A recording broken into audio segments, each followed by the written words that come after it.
शिरूर शहरामध्ये झपाट्याने शिरूरचा विस्तार होत आहे आणि मोठ्या प्रमाणात आता लोकसंख्या देखील आता वाढली शहराची.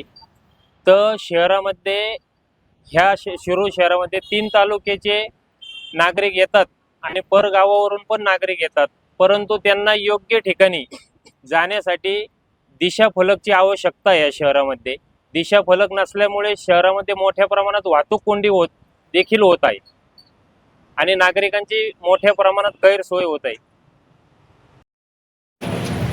प्रीतेश भाऊ फुलडाळे यांनी जवळजवळ 2022 पासून ते आज तागायत म्हणजे जवळजवळ 4 वर्ष झाले. अगदी किरकोळ वाटणारा परंतु खूप अत्यंत ज्वलंत असा हा विषय आहे की प्रत्येक नागरिकाच्या सुरक्षिततेसाठी हे जे फलक आहेत ते गरजेचे आहेत. आणि याबरोबरच भाऊ अजून एक विषय असा आहे की जे डिव्हायडर आहेत डिव्हायडरवर जे झुडपं लावलेली आहेत ती झुडपं वाढल्यामुळे ज्यावेळेस क्रॉसिंग होतं त्या क्रॉसिंगच्या वेळेस अनेक ॲक्सिडेंट अपघात होतात.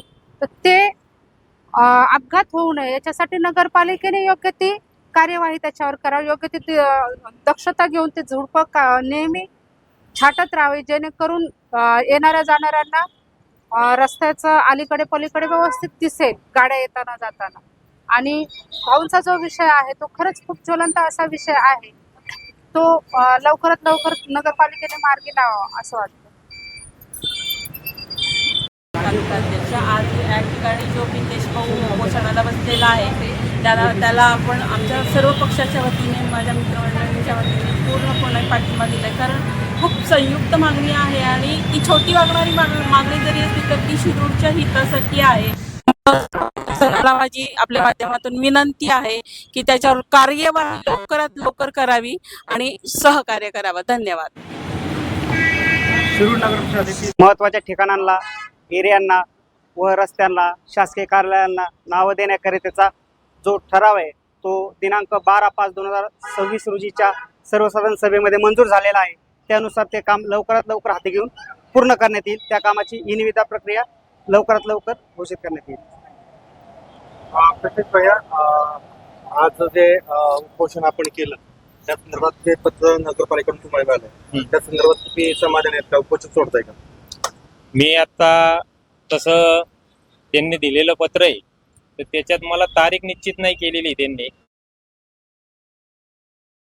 पूर्ण करणार म्हणून. तर त्यांचा आग्रह आहे की विषय आम्ही ठरावात मंजूर केलेला आहे, आम्ही लवकरात लवकर पूर्ण करू. पण त्यांनी त्याच्यात मला महिना, 2 महिने, 3 महिने असे कुठलेही कालावधी टाकून त्यांनी दिलेलं नाही. परंतु नागरिकांच्या मोठ्या प्रमाणात गैरसोय होती. शिरूर नगरपालिका प्रशासनाने ती लक्षात घेतली पाहिजे आणि ती लवकरात लवकर नागरिकांची समस्या सोडवली पाहिजे.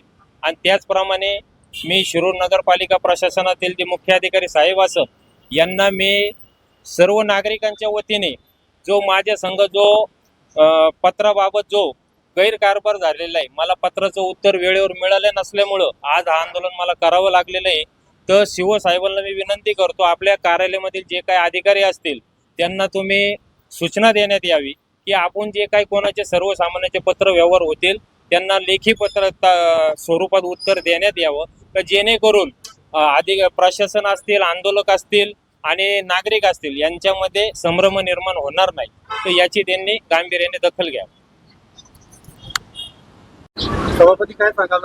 बरेच आपले जे प्रश्न आहे, ज्वलंत प्रश्न आहे, तुम्ही उपोषण थांबवलंय आणि तुमचा ठराव पण झाला, त्या ठराव संदर्भात सांगा. जो काही 12 तारखेला ठराव झालेला आहे, 7 तारखेला अजेंडा निघाला होता, त्याच्यानंतर हे 11 तारखेला यांचं पत्र आमच्या कार्यालयाला प्राप्त झालं.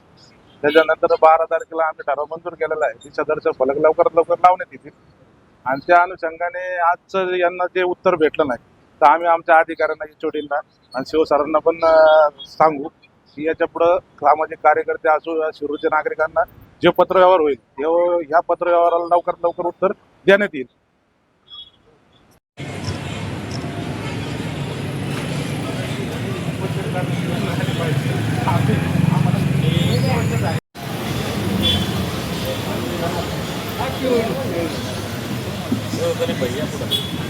भैया इकडे